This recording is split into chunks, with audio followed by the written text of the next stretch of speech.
Olá, seja bem-vindo à nossa 10ª aula do módulo Teologia do Orgulho, no qual a gente tem procurado compreender o que a Bíblia fala a respeito do nosso orgulho. O nosso objetivo aqui é, a partir dos textos bíblicos, construirmos, portanto, uma teologia bíblica a respeito desse assunto, a fim de que o compreendamos em suas mais diferentes facetas. Serão 15 aulas, nós estamos na 10ª aula, procurando entender por diversos pontos de vista como o nosso coração nos leva ao pecado por causa do orgulho que está abaixo desse pecado. Compreendendo um pouco das raízes do pecado, da mentira, do adultério, do roubo, da desobediência, enfim, da idolatria e tantos outros, maledicência, compreendendo a raiz, talvez a gente nem tenha que se preocupar tanto com as folhas, o ramo e o tronco dessa árvore pecaminosa. Cortadas as raízes, sem dúvida nenhuma, o restante vai desaparecer. A árvore do pecado vai morrer. Se a árvore, por exemplo, da mentira é o orgulho, você não tem que se preocupar necessariamente com a mentira, mas com o orgulho, porque se você tratar bem desse ponto, sem dúvida nenhuma, você conseguirá lidar tranquilamente com a mentira posteriormente. A gente já viu nas aulas passadas os mandamentos 1 a 4, procurando entender um pouco sobre como por trás dos 10 mandamentos está o orgulho humano e como esses mandamentos são uma forma de Deus nos ensinar como nós podemos vencer o nosso orgulho e arrogância. E na aula de hoje nós veremos os mandamentos 5 a 7, procurando compreender um pouco mais a respeito desse mesmo assunto. Portanto, vamos ao texto bíblico, lá em Êxodo capítulo 20, e vejamos o que a palavra de Deus nos ensina a respeito desses mandamentos 5 a 7. Vamos lá? A partir do versículo 12, nós lemos assim: honra ao teu pai e à tua mãe, para que se prolonguem os teus dias na terra que o Senhor teu Deus te dá. Esse é o 5º mandamento. Não matarás, 6º mandamento. Não adulterarás, 7º mandamento. Apenas até aqui. Honra a teu pai e a tua mãe, para que se prolonguem os dias na terra que o Senhor teu Deus te dá. Esse é o primeiro mandamento aqui mencionado. Bem, teu pai e tua mãe, esse é o 5º mandamento. Teus relacionamentos humanos, e eu disse, eu acho que foi na aula retrasada para vocês, que alguns separam os 10 mandamentos em 2 partes, e aqueles que o fazem acreditam que a primeira parte diz respeito a Deus, a segunda diz respeito aos nossos relacionamentos humanos. E dentro da primeira parte que diz respeito a Deus, estão os mandamentos 1 a 5.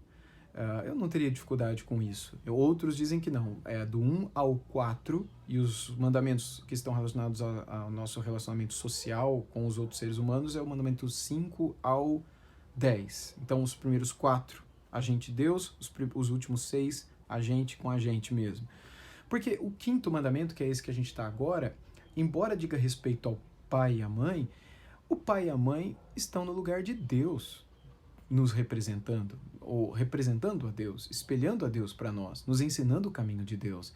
Deus nos deu como herança para o nosso pai e nossa mãe, e a gente deve respeitá-los como respeitamos a Deus, devemos honrá-los, devemos ouvir a voz deles, e se eles são cristãos, é deles que nós conheceremos antes de tudo o Evangelho, a palavra de Deus. Se você é pai, é de você que teu filho vai ouvir o Evangelho, vai ouvir de Jesus, antes que do pastor ou do professor da escola dominical. Se você é mãe, ou se um dia você vier a ser pai e mãe, vai ser de você que o seu filho vai ouvir de Deus em primeiro lugar. E ele deve te honrar como ele deve honrar o próprio Deus. Agora, além disso, vamos supor que o teu pai e a tua mãe não sejam cristãos. Vamos supor que eles não temam a Deus. Vamos supor que eles não sejam cristãos. E aí, você não deve honrá-lo, não deve respeitá-lo, se o teu pai e a tua mãe são pessoas ímpias, são pessoas não cristãs. Isso significa que você não deve dar a eles o respeito que eles merecem? Eu já ouvi pessoas dizerem isso, pessoas que dizem, olha, meu pai não é crente, minha mãe não é crente, eu devo obedecê-los? Eu devo honrá-los? E a resposta é sim, porque Deus não diz aqui, honre teu pai e tua mãe se eles forem tementes ao Senhor para que se prolongue os teus dias. Honra teu pai e tua mãe, independentemente de quem seja o teu pai e tua mãe, se ele é cristão ou não, se ele teme a Deus ou não, se ele é santo ou não, se ele é um homem honesto ou não. Independentemente de quem ele seja, honre teu pai e tua mãe. quando esse mandamento não vale? Somente quando o teu pai e a tua mãe se colocarem entre você e Deus, porque aí importa obedecer a Deus do que aos homens, incluindo-se aqui o teu pai e a tua mãe. Quando eles te obrigarem a fazer alguma coisa, ou te ensinarem a fazer alguma coisa que é contrária à palavra de Deus, eles estão ensinando adultério para você, eles estão ensinando a mentir a você, eles estão ensinando a roubar a você, eles estão ensinando a enganar os outros a você, eles estão ensinando a adorar outros deuses a você. Você tem que honrar e segui-los e obedecê-los? É lógico que não. Você vai cuidar deles, você vai respeitá-los, amá-los, mas você não vai obedecer e seguir os passos deles naquilo que eles contrariam a palavra de Deus, porque antes importa obedecer a Deus do que aos homens. É isso que Jesus quis dizer quando nos evangelhos ele diz que ele não veio trazer a paz, mas a guerra. Ele não veio trazer a paz, mas a espada. E ele diz, eu vim não para juntar, mas para separar marido de esposa, filhos de pais, irmãos entre si.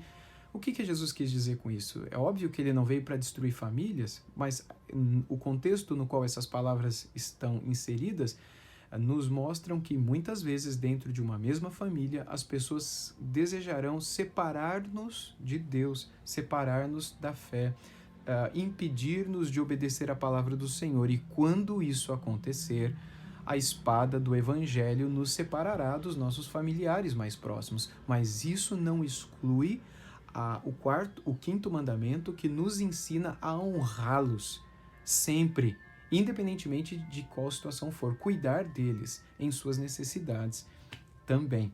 Eu quero ler também um trechinho daquilo que eu escrevi a respeito desse ponto, e eu coloquei o seguinte: este é o primeiro mandamento com promessa, conforme está lá em Efésios 6:1, honrar o pai e a mãe.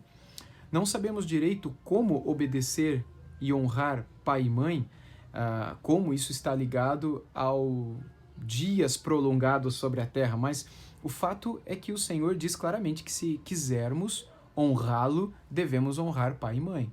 E que isso faria com que vivêssemos mais, e creio eu, melhores dias sobre a terra. Não necessariamente a quantidade, mas a qualidade desses dias. Mais aqui talvez seria melhores. Como é que honramos o pai e a mãe? Como é que a gente obedece o pai e a mãe? Parece que isso não é tão óbvio assim quanto o texto parece mostrar, não é? Honrar pai e mãe, eu divido aqui em pelo menos, ou resumo em 3 partes. Por exemplo, não os envergonhando. Não envergonhando. E nós envergonhamos os nossos pais quando as nossas atitudes são diferentes daquelas que nós aprendemos deles. Quando agimos de um modo contrário às suas orientações e conselhos. Os envergonhamos quando fazemos algo que nunca faríamos se eles estivessem nos olhando. Imagine então que você sabe que teu pai e tua mãe te ensinaram numa determinada direção, mas quando eles não estão ali, você age em outra direção. E às vezes você está tão viciado na desobediência, em agir de um modo contrário ao que você aprendeu, que mesmo se eles estiverem presentes te vendo, você iria na direção contrária daquela que eles ensinaram a você. Isso é desonrá-los. Você está envergonhando o seu pai e a tua mãe e a sua mãe com as suas atitudes, com as suas palavras. Essa é uma maneira de quebrar o quinto mandamento. Uma outra maneira, eu coloco aqui, é não os abandonando. Eu vou ler o que eu escrevi. Essa é uma outra forma de não honrarmos pai e mãe. Quando sabemos que eles carecem de socorro e ajuda e simplesmente damos as costas como se fossem 2 inimigos nossos. É bom lembrar que, até pelos inimigos, Cristo nos ordenou orar e estender a mão caso precisassem, Lucas 6, 27 a 29. Quanto mais a um pai e a uma mãe. Este é um pecado cometido quase sempre na fase adulta de uma vida. Via de regra, comete-se esse pecado após sair de casa por conta de uma faculdade em outra cidade ou um casamento que levou o jovem a morar em outra casa. Tem-se a impressão de que, se já somos adultos, não devemos mais honrar o pai e a mãe. Então, eu já sou adulto, não tem mais que honrar meu pai e minha mãe. Agora ele vive a vida dele, eu vivo a minha. Isso é um engano. É justamente na velhice de nossos pais quando mais devemos honrá-los. Não apenas na velhice, mas sobretudo na última fase da vida, quando suas vistas não funcionarem tão bem quanto na juventude, quando suas pernas se enfraquecerem, seus braços perderem o vigor e sua memória tornar-se tão esquecida, sendo capaz até mesmo de esquecer-se que você é filho dele ou filho dela. Essa é a hora que você mais deve honrá-los, protegendo-os, amando-os e cuidando deles até o seu último suspiro. Quando você abandona seus pais em sua velhice, você peca contra Deus e mais uma vez você quebra sua lei. Ah, mas o meu pai foi muito mal, foi um homem muito ruim. Ah, mas a minha mãe nos abandonou quando nós éramos ainda pequenos, eu não vou honrá-la não, eu não vou cuidar dela não, eu vou orar pela vida dela só. Você está errado. Ele é o teu pai, ela é a tua mãe, e independentemente do que eles tenham feito a você, contra você na tua infância, o mandamento do Senhor é que você os honre até o último dia de sua vida, até o último suspiro de seus pais, sem questionar, sem titubear, sem duvidar do que a promessa de Deus traz a você e a mim. Honre-o se você quer viver dias melhores, mais dias sobre a terra. Uma outra maneira que eu destaco aqui é não desobedecendo seu pai e sua mãe. Essa é a maneira mais comum, como nós entendemos essa porção, a forma mais conhecida, não é? A forma mais ensinada, tanto pelos pais dentro de casa, quanto pelas pessoas na igreja, professores de escola dominical, os pastores de criança, enfim. Não desonrar pai e mãe é não desobedecer teu pai e tua mãe. Então não cabe muita explicação aqui, porque todos nós sabemos bem o que é desobedecer o papai e a mamãe. O que todo mundo precisa saber é que a desobediência é uma forma de quebrar a lei de Deus, e isso é passível de condenação. Então, quando você está desobedecendo teu pai, você está desobedecendo a Deus, na verdade. Quando tua mãe diz algo para você e você não a obedece, você não está desobedecendo tua mãe, você está desobedecendo a Deus que mandou você obedecer tua mãe. Eu não desobedeci a minha mãe e por tabela você desobedeceu a Deus, que na sua palavra disse para você e para mim obedecermos a nossa mãe. É uma desobediência dupla contra a qual a gente tem que ficar atento. Quando Deus então nos orienta a honrarmos a sua palavra, a não quebrarmos a sua lei, a não nos desviarmos dos seus mandamentos, é tudo isso que ele tem em mente. É para que o nosso coração se prenda à palavra e à obediência de tudo aquilo que o Senhor nos apresenta ali. Bem, mas o texto continua e na virada do 5º para o 6º nós encontramos os 2 mandamentos, não matarás e não adulterarás. Vamos continuar então aqui entendendo o que significa o não matar e o não adulterar. Eu quero ler um texto para você que está lá em 1 João 4, 7, onde a gente lê assim: Amados, amemo-nos uns aos outros, porque o amor procede de Deus. E todo aquele que ama é nascido de Deus e conhece a Deus. Aquele que não ama não conhece a Deus, pois Deus é amor. Já terminando aqui no versículo 8. Então, nesses últimos 5 mandamentos, dos 10 mandamentos, nós encontramos Deus falando sobre a nossa atitude para com o nosso semelhante, nossa atitude diante do próximo. Como é que nós devemos agir quando o nosso coração for egoísta e orgulhosamente não pensar no outro, mas a gente estiver pensando só na gente. E, pessoal, a gente erra nisso o tempo todo. Eu erro nisso o tempo todo. Já errei nisso hoje, vou errar nisso ainda hoje, vou errar nisso amanhã e você também. E a gente precisa reconhecer isso no nosso coração. Enquanto nós não reconhecemos isso, o orgulho nos escraviza, nos mantém servos desses pecados. E só o reconhecimento é capaz de começar a nos tirar de lá. Não que ele já nos tira de lá de uma hora para outra, mas ele é capaz de começar a nos tirar de lá. Mas é necessário que, antes de tudo, nós reconheçamos em humildade que é assim. Porque senão, sem dúvida nenhuma, cairemos no mesmo erro que tantos outros têm caído. Bem, aqui no meu livro, eu também comento um pouco sobre esses mandamentos e tratando do não matarás, eu escrevi o seguinte: pensava-se no tempo de Jesus que matar significaria apenas tirar a vida de alguém. Realmente é isso que todos pensam até hoje. Se eu chego para você e digo não matarás, aliás, só um parênteses aqui, não matarás literalmente significa não assassinarás. Não é necessariamente tirar a vida de alguém.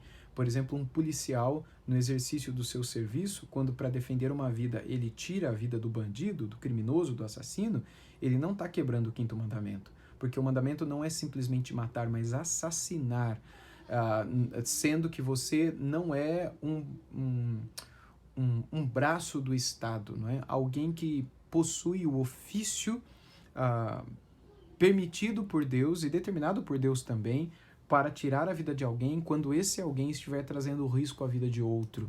Então, o policial no exercício do seu poder, o soldado na guerra defendendo a sua pátria, não pecam quando matam alguém, porque eles não estão ali por causa de si mesmos ou pela sua própria vontade, tirando a vida daquelas pessoas, matando alguém porque eles estão com raiva daquelas pessoas, daqueles inimigos. Eles estão ali a serviço do Estado, da nação, para proteger a nação, e no exercício da nação, quem mata não é o cidadão, mas o Estado, que usa dos seus cidadãos a serviço policial ou militar naquela situação.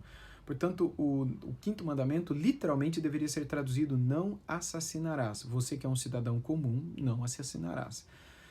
Quando então eu mato alguém, eu estou quebrando o quinto mandamento. Mas não é só isso. E a gente percebe isso nas palavras de Jesus lá nos evangelhos. Eu continuo aqui na leitura do meu livro, né? Todos concordam que com a ideia que matar é assassinar o próximo. Todos concordam com isso. As leis do nosso país, inclusive, ligam o assassinato com o tirar a vida de outra pessoa. Seja de maneira dolosa, quando há intenção de matar, não é? Seja de uma maneira culposa, que é quando não há intenção de matar, ou quando o resultado produzido por negligência, imprudência ou imperícia acaba levando à morte daquela pessoa. E você provavelmente já ouviu falar de pessoas que foram presas porque elas assassinaram alguém, mataram alguém, causaram a morte de alguém, mas, a pessoa não tinha a intenção de matar, foi sem querer, foi num acidente de trânsito, foi numa ocasião em que, mais uma vez, não havia a intenção de matar. O que houve foi um acidente, esse acidente acabou levando à morte dessa pessoa. O que vai acontecer? O juiz, na hora que for julgar essa causa, ele não vai julgá-la como ele julga, por exemplo, alguém que matou uma pessoa dolosamente, né? Intencionalmente. A pessoa foi lá para acabar com a vida daquela pessoa, botou fogo na casa, matou aquela família, e ele fez isso de caso pensado. A punição para essa pessoa será a punição para aquele que sem querer tirou a vida de alguém vai ser naturalmente outra. Então, isso também deveria ser refletido, e é refletido no texto bíblico, quando nós encontramos aqui as palavras do Senhor Deus para Moisés com o assassinato.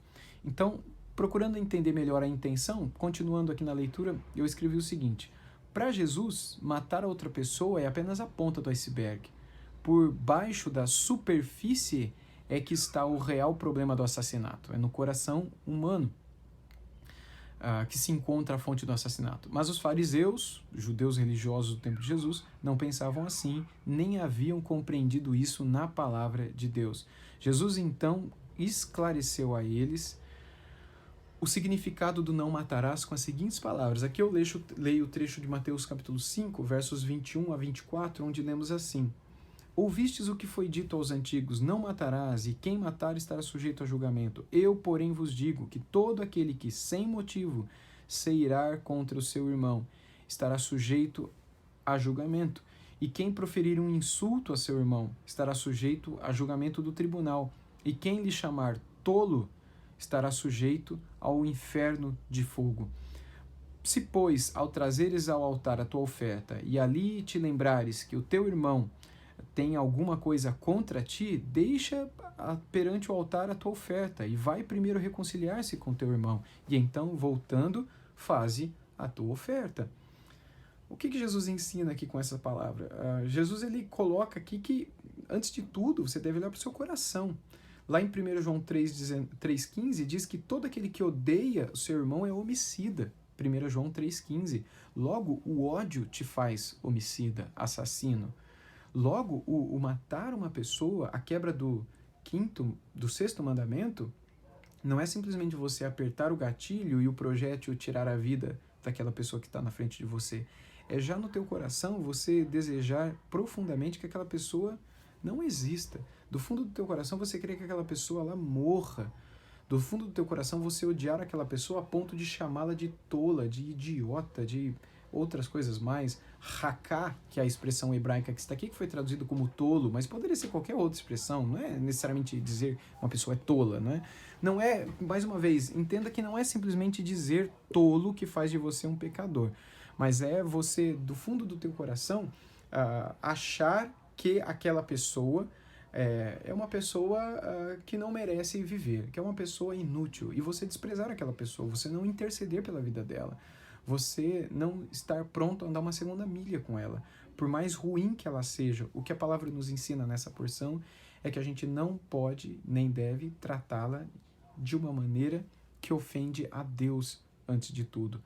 Se no caso for um assassino que estiver diante de você, é óbvio que você pode se defender em legítima defesa, não é?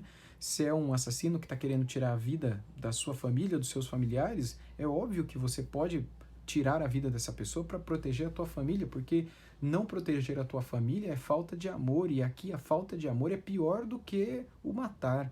Você matar e você friamente não amar a tua família e não proteger a tua família são dois pecados e você tem que escolher entre um ou outro. Particularmente eu penso, com toda a teologia bíblica, que a falta de amor é um pecado mais grave do que o assassinato. E sim, talvez você aprendeu na IBD da sua igreja que não existe pecado maior ou pecado menor. Mas se você já leu a Bíblia alguma vez, você sabe que existe sim pecado maior e pecado menor. O próprio Deus diz isso, em Provérbios, em Deuteronômio, em tantos outros lugares. O próprio Jesus disse isso para Pôncio Pilatos, não é? Fica tranquilo, Pilatos. Quem me entregou a ti, maior pecado tem do que o teu. Maior?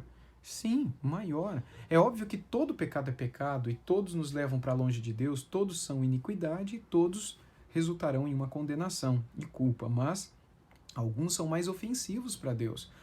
Então, se você estiver numa situação que ou você peca, você tem que escolher aquele que naturalmente seria um mal menor, como alguns teólogos chamam. E nesse caso que eu estava ilustrando há pouco, um bandido na tua casa, e ou você mata o bandido por amor à sua família, ou você não mata o bandido para não assassinar ninguém, e aí a tua família é morta. As duas coisas são pecado. As duas coisas são pecado. E nesse caso, mata o bandido por amor à sua família, para protegê-los, salvá-los, é um mal menor. É a situação que a gente vê muitas pessoas atravessando, especialmente em situações de guerra, perseguição. Na Segunda Guerra Mundial, muita gente viveu isso por conta da perseguição aos judeus, Corrie ten Boom, Refúgio Secreto, muitas histórias. O que nós encontramos aqui nesse sexto mandamento, portanto, é isso: cuidado com o ódio no seu coração. O que Deus odeia não é simplesmente tirar a vida de alguém, mas é já nutrir um ódio no coração que vai gerar lá na frente o assassinato de uma pessoa. No sétimo mandamento, o Senhor nos diz: não adulterarás. E o adultério aqui está muito relacionado com o assassinato, porque Jesus explica isso também lá nos evangelhos, especialmente em Mateus 5, porque também nasce no coração, e também está ligado ao coração, e também está associado com algo que, mesmo que não aconteça na prática em si, pode acontecer no coração, e para Deus é tão ofensivo quanto. Eu escrevi o seguinte: esse princípio recebe o eco do anterior. Veja as palavras de Jesus sobre o sétimo mandamento. É que eu leio as palavras de Jesus em Mateus 5, 27 a 30, onde nós lemos o seguinte: ouvistes o que foi dito, não adulterarás. Eu, porém, vos digo, qualquer que olhar para uma mulher com intenção impura no coração, já adulterou com ela. Se o teu olho direito te faz tropeçar, arranca-o e lança-o de ti, pois te convém que se perca um dos teus membros e não seja todo o teu corpo lançado no inferno. E se a tua mão direita te faz tropeçar, corte-a e lance-a de ti, pois te convém que se perca um de teus membros e não vá todo o teu corpo para o inferno. Mais uma vez, Jesus está colocando o assassinato e o adultério como sendo duas coisas que nascem no coração humano. Ou seja, é no nosso coração que nós encontramos a raiz do nosso adultério.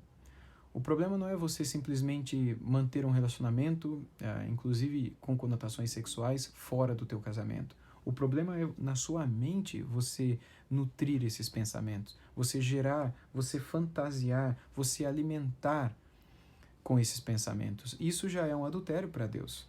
E eu continuo aqui dizendo o seguinte: o adultério, sim, começa onde? No coração. O fato de você ou qualquer pessoa ir para a cama e ter relação sexual com alguém que não é sua esposa ou marido é apenas a ponta do iceberg. É no coração que tudo começa. Para os fariseus, o adultério significava apenas a relação sexual fora ou antes do casamento. Embora a Bíblia seja clara quanto ao assunto, Jesus lhes garante que, para Deus, quando um homem ou uma mulher olham para o corpo de outra pessoa e cobiçam tal corpo, essa pessoa já adulterou. Parece pesado demais, não é? Mas o problema é que é justamente no coração, nos olhos, nos ouvidos, que o adultério começa.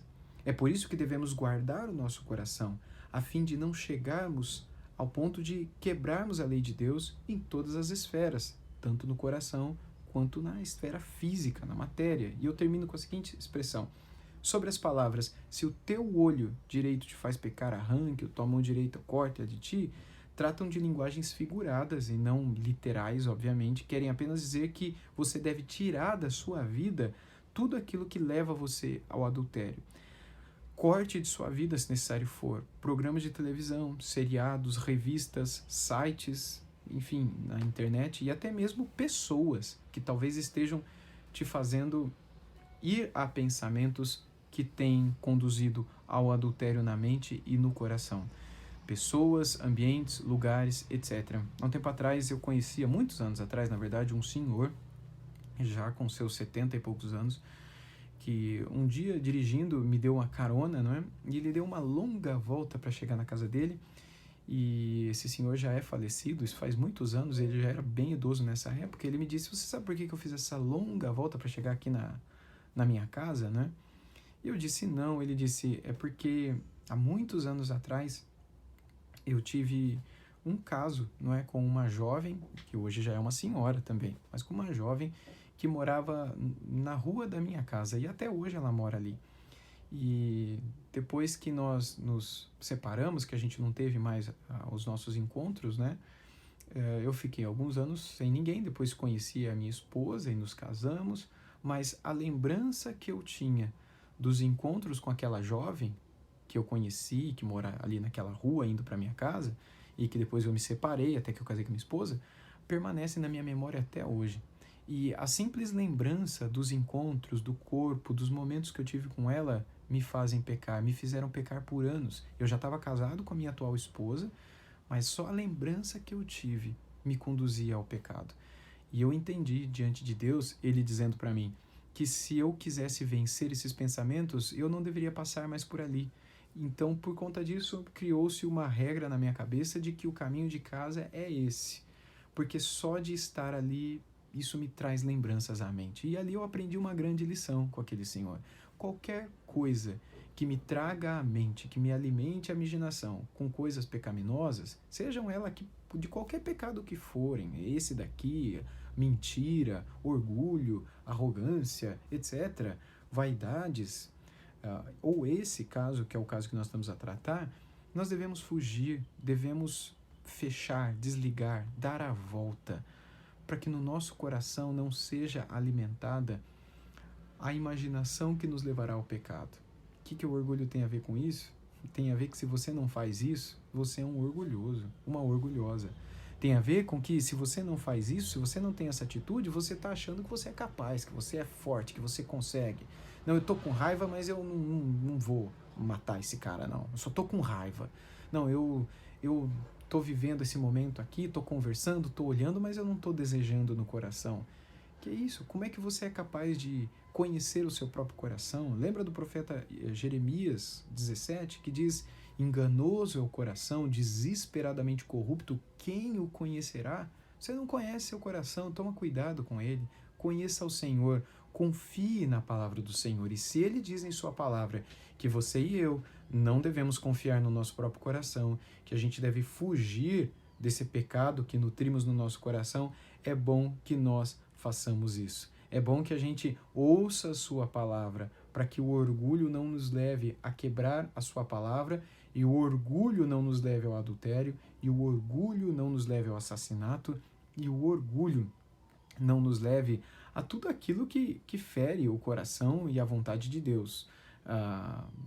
É só o orgulho que nos faz desobedecer, só o orgulho que nos faz idolatrar, nos faz prestar cultos a outras coisas ou deuses, que nos faz usar o nome de Deus em vão, que nos faz não separar um dia da semana, que nos faz desobedecer o pai e a mãe, que nos faz matar, que nos faz adulterar. Só o orgulho. Portanto, que a gente, dando atenção a tudo isso, possamos pedir a Deus que tenha misericórdia de nós e que nos ajude a fazer aquilo que no Salmo 119 o salmista escreveu a respeito do Senhor e do seu coração. Lá no verso 11 ele diz: escondi a tua palavra no meu coração para não pecar contra ti. Guarde a palavra de Deus no teu coração e que ele nos ajude a vivermos uma vida santa em sua presença.